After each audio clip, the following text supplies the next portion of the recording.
dimana glikolisis adalah proses perubahan glukosa menjadi asam pirufat, yang dimana glikolisis ini terjadi di membran sel sitoplasma. Langsung saja kita ke prosesnya, yang dimana glukosa ini mengikat satu fosfat dari ATP sehingga menjadi ADP. Kemudian glukosa ini karena sudah mengikat satu fosfat dari ATP sehingga menjadi glukosa 6-fosfat. Yang dimana kemudian glukosa 6-fosfat ini mengalami isomerasi sehingga menjadi fruktosa 6-fosfat. Kemudian ATP karena fruktosa 6-fosfat sudah mengikat satu ADP sehingga menjadi fruktosa 1,6-fosfat. Kemudian fruktosa 1,6-fosfat ini menghasilkan dua senyawa, yaitu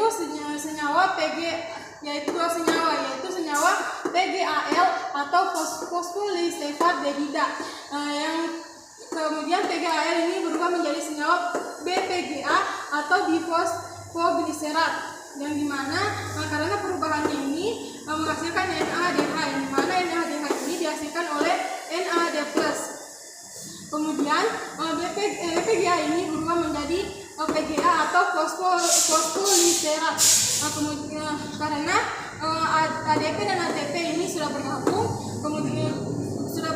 sehingga asam pirufat lagi tidak menghasilkan fosfat, sehingga menghasilkan hasil akhir yaitu 2 NADH, 2 ATP dan 2 asam pirufat. Itu saja tadi proses dari glikolisis. Selanjutnya kita akan masuk ke tahap dekarboksilasi oksidatif, yang dimana dekarboksilasi oksidatif ini terjadi di mitokondria. Kita langsung saja kita ke prosesnya, yang dimana dua asam pirufat ini yang kita hasilkan dari proses glikolisis tadi berubah menjadi 2 asetil koenzim A dengan bantuan enzim koenzim A yang menghasilkan 2 NADH. Kemudian 2 NADH ini dihasilkan oleh 2 NAD+. Kemudian 2 NAD+ ini menghasilkan 2 karbon dioksida, sehingga selanjutnya yaitu 2 asetil koenzim A, 2 karbon dioksida, 2 NADH. Oke, selanjutnya kita akan masuk ke siklus Krebs, yang dimana siklus Krebs ini merupakan serangkaian reaksi kimia yang terjadi di dalam sel tubuh yang kemudian akan menghasilkan energi yang terjadi di dalam mitokondria. Oke, selanjutnya kita akan masuk ke siklus Krebs, yang dimana siklus Krebs ini mempunyai senyawa yaitu 2 oksaloasetat 4 atom karbon yang kemudian akan bereaksi dengan 2 asetil koenzim A yang dihasilkan oleh dekarboksilasi oksidatif tadi. Kemudian akan berubah menjadi asam sitrat 6 atom karbon. Kemudian 2 asam sitrat 6 atom karbon ini akan berubah menjadi akan mengalami isomerisasi sehingga menjadi isositrat 6 atom karbon. Kemudian 2 isositrat 6 atom karbon ini akan berubah menjadi 2 asam alfa ketoglutarat 5 atom karbon yang perubahan ini akan menghasilkan 2 NADH yang dihasilkan oleh NAD+. Kemudian juga akan menghasilkan 2 karbon dioksida atau 2 CO2. Kemudian 2 asam alfa ketoglutarat 5 atom karbon ini akan berubah menjadi 2 suksinil 4 atom karbon yang akan menghasilkan 2 NADH yang dihasilkan oleh 2 NADH ini dihasilkan oleh 2 NAD+. Kemudian akan mengeluarkan 2 karbon dioksida. Oke, 2 suksinil 4 atom karbon ini akan berubah menjadi 2 suksinil 4 atom karbon yang menghasilkan 2 GDP atau guanin difosfat dan 2 GTP atau guanin trifosfat yang setara dengan 2 ATP dan 2 ADP. Kemudian 2 suksinat 4 atom karbon ini akan berubah menjadi fumarat 4 atom karbon yang menghasilkan 2 FADH 2 yang dihasilkan oleh 2 FAD+. Kemudian 2 fumarat 4 atom karbon ini berubah menjadi 2 malat 4 atom karbon. Kemudian akan berubah menjadi 2 oksaloasetat 4 atom karbon yang menghasilkan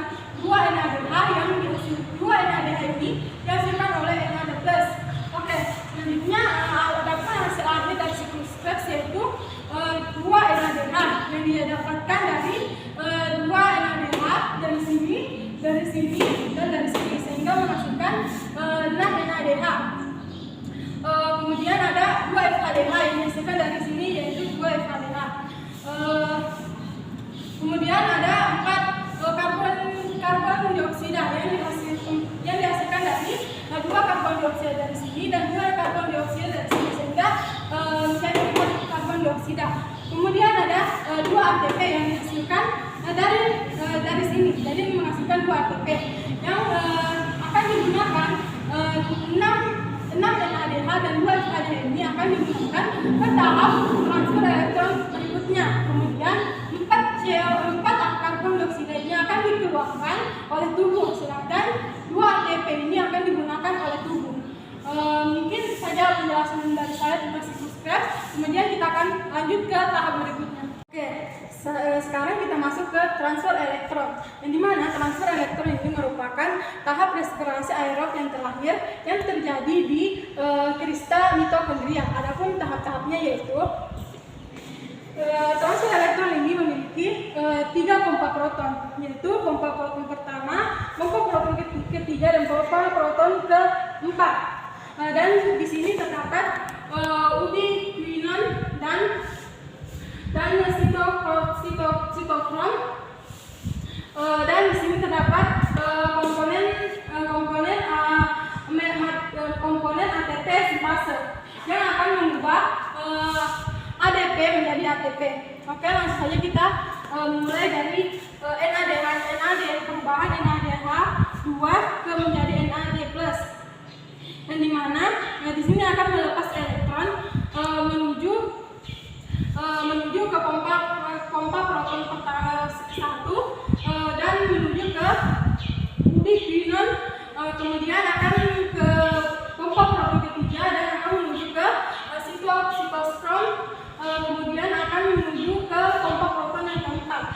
Kemudian masing-masing pompa proton ini akan menghasilkan H+, yang dimana H+-nya akan melewati komponen ATP sintase ini yang akan mengubah mengubah ADP menjadi ATP dengan H+ yang lewat di komponen matriks mitokondria ini. Jadi ADP yang tadinya ADP menjadi ATP, yang dimana satu ATP akan menghasilkan 1 H+. 1 NADH sama dengan 3 H+, karena 3 H+ dari pompa proton yang dihasilkan.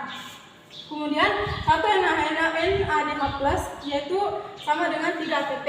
Kemudian kita akan masuk ke FADH2 yang diubah menjadi FAD+, yang sama dengan NADH. Dia akan juga melepas elektronnya ke kompleks protein. Dan dimana kompleks protein ini akan masuk ke ubiquinon, kemudian akan masuk ke pompa proton ketiga dan akan masuk ke sitokrom C, dan akan masuk ke H+, kemudian akan masuk ke pompa proton keempat. Kemudian FADH dan FADH2 ini yang akan diubah menjadi FAD+ menghasilkan dua ion yang akan masuk ke ATP sintase ini.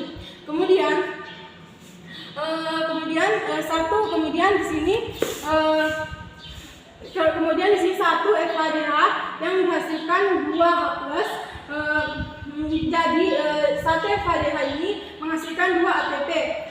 Adapun transfer elektron itu sampai situ, tapi kita akan menjumlahkan total ATP yang ada di tahap glikolisis, di tahap DO, dan di tahap siklus Krebs.